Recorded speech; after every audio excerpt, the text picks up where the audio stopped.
menjelaskan tentang ciri Nabi Muhammad SAW ya, dan para sahabat berbunyi A'udzubillahi minasyaitonir Muhammadur Rasulullah walladzina amanu ma'ahu walladzina ma'ahu asyiddu 'alal kufari ruhama'u bainahum tarahum ruk'an sujada yabtaguna fadlan min rabbihim wa ridwana simahum fi wujuhihim min atharis sujud. Muhammad adalah betul-betul utusan Allah dan yang bersamanya adalah orang-orang yang sangat tegas terhadap orang kafir dan mereka berkasih sayang antara mereka. Kalian melihat mereka selalu ruku, selalu sujud. Perhatikan kalimat ruku dan sujud ya. Ada kalimat sujud di sini. Lalu Allah setelah itu menyebutkan untuk mencari keuntungan mereka, kalian melihat di wajah mereka bekas sujud itu. Sujud pakai apa? Hah? Pakai dahi. Jelaslah orang kalau sujud di dahinya ada warna hitam. Dan itu tidak semua orang bisa keluar tanda hitam di dahinya. Kalau antum betul-betul ikhlas sujud, maka baru Allah tandakan tuh. Secara alami memang begitu. Jadi jangan karena ada satu kaum khawarij yang seperti itu, atau orang yang tidak benar, kemudian kita tolak ukurkan, oh kalau begitu orang beriman tidak boleh ada tanda di dahinya. Gimana caranya? Allah sebutkan cirinya memang itu. Kata Nabi SAW dalam hadis sahih, saya diperintahkan sujud dengan 7 anggota tubuh. Yang pertama dahi sama hidung. Pastilah dahi tersentuh dan akan berwarna hitam, gitu kan? Ciri-ciri sudah sangat jelas di kiri para sahabat ini. Memang mereka semua dahinya hitam, gitu. Ada orang itu ditanya, gak penting nyebut namanya, karena orangnya gak penting. Ya ada orang ditanya.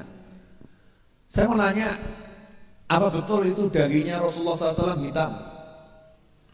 Apa betul dahinya Rasulullah hitam? Karena bekas sujud dahinya Rasulullah hitam. Apa betul seperti itu? Dia jawab, oh ya memang benar. Memang udah jelas itu ayatnya. Muhammadur Rasulullah. Muhammad adalah Rasulullah. Yang bersama beliau SAW itu adalah orang-orang yang asyidda al kufar ruhama bainahum. Orang-orang kalau kepada orang yang kafir keras, kepada sesama mereka saling menyayangi. Ya, di ujung-ujung ayatnya tertulis di situ, simahum fi wujuhim min athari sujud, di wajahnya ada bekas sujud. Kan jelas Al-Quran yang bilang di wajahnya ada bekas sujud. Siapa? Wajah siapa? Mereka. Lah mereka siapa?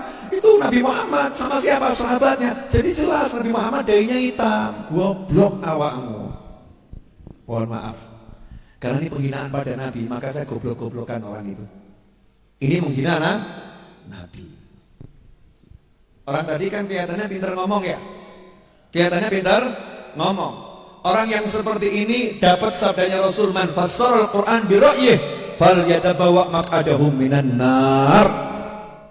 Siapa menafsirkan Al-Quran dengan kepalanya sendiri, otaknya sendiri, silahkan ambil tuh tempat duduknya di neraka, udah disiapin. Hati-hati nih. Ini ayat Al-Quran. Coba buktikan sama saya. Ada enggak ayat yang bilang kalau Nabi itu jidatnya hitam?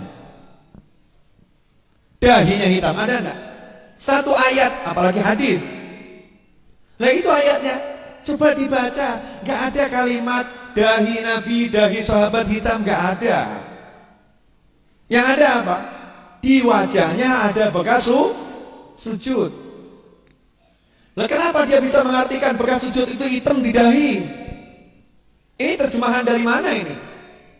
Cari terjemahan Al-Quran, ada enggak yang diterjemahkan bekas sujud dahi hitam? Enggak ada. Anda boleh tanya tafsir manapun, saya tantang tafsir manapun. Mau tafsir Jalalain, mau tafsir Qurtubi, mau tafsir Ibnu Katsir, mau tafsir Abdul Mansur, mau tafsir Tabari, mau tafsir Al-Baghawi, apapun tafsirnya. Carikan satu tafsir yang mengatakan simahum fi wujuhim, artinya adalah dahi hitam. Gak ada satu mufassir yang menafsirkan dahi hitam. Nah terus gimana nih sebetulnya? Di wajahnya ada bekas sujud.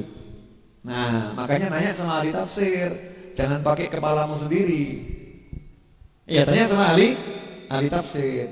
Ahli tafsir menafsirkan itu ada 2 tafsir. Enak loh kalau nanya sama ulama itu ya. 2 tafsir. Tafsir yang pertama adalah bekas sujud di wajah tampak di dunia.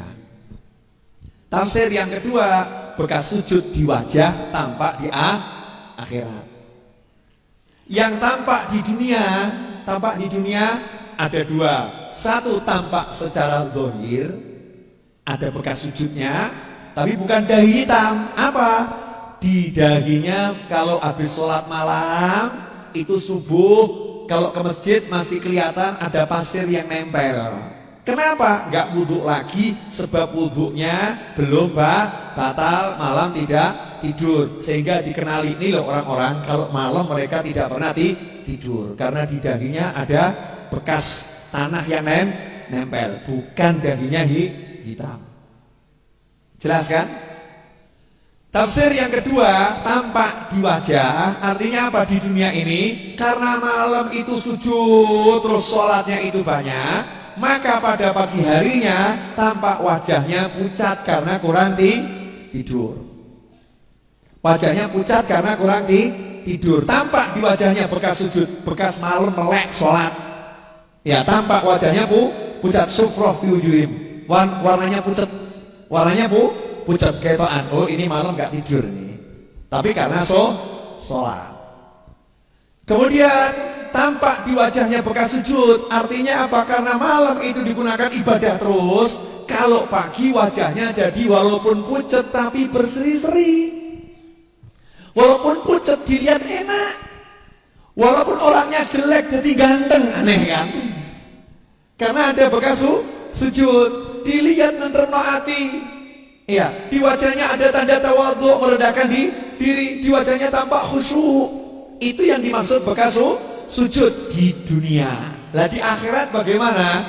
Bekas sujud di akhirat, wajahnya ini di akhirat akan bercahaya lebih dari wajahnya orang lain. Sehingga kelihatan, oh itu tuh yang banyak sujud nih, yang banyak sholat. Yang banyak sholat. Di wajahnya ada bekas sujud. Nah terus bagaimana dengan jidat hitam, dahi hitam?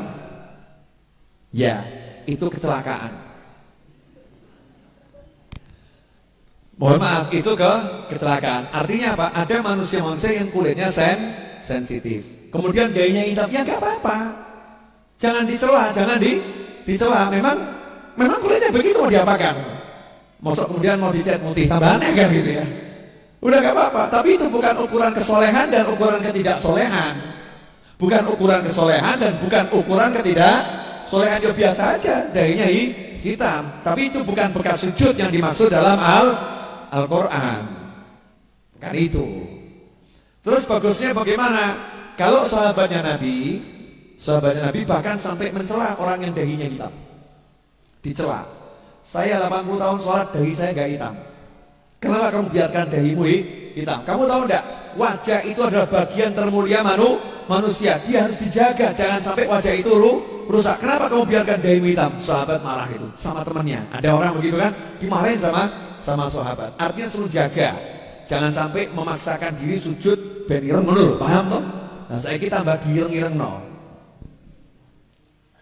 Lain kalau kita udah jaga, kita usahakan jaga kepala kita, sujudnya biar enak, biar nggak bekas. Kok masih bekas? Karena memang kulitnya sensitif, maka tidak jadi masalah. Dan kita nggak boleh suudzon, gue ireng-ireng no, nggak boleh begitu. Ya kan, nggak boleh seperti itu. Ini riak ini riak, nggak boleh seperti itu. Jelas nih ya. Nah ini, maka hati-hati. Nah jadi kan kalau mau tahu bekas zikir saya kasih tahu. Bekas zikir sama juga bekas main kartu. Ini loh, mata kaki itu loh. Orang yang banyak silo main kartu sama zikir itu kan mesti kakinya hitam gitu kan ya. Kakinya hitam lah, itu ciri-ciri orang yang banyak main kartu atau banyak zikir. Silahkan bedakan sendiri. Makanya kan bukan ukuran ya. Ukurannya bukan masalah hitamnya, paham gak ya? Ya itu ngapal kan? Ya gak apa-apa kalau hitam gak jadi masalah. Tapi ukurannya bukan itu, apalagi memfatwakan. Oh Nabi dahinya hitam, ini kurang ajarnya luar biasa. Oh gara-gara dia dahinya hitam terus Nabi disamakan sama dia, ngawur awakmu. Ya hitam seperti ini ya, disamakan sama dia. Emangnya dahi Nabi seperti kamu? Ngawur awakmu. Ya ngawurnya luar biasa. Rasulullah SAW dahinya itu lebar tapi lebarnya bagus. Kulitnya warnanya merah. ya keputih-putihan, putih merahan itu Rasulullah SAW bersih. Gak ada satu hadis yang menyebutkan Nabi dahinya hitam. Gak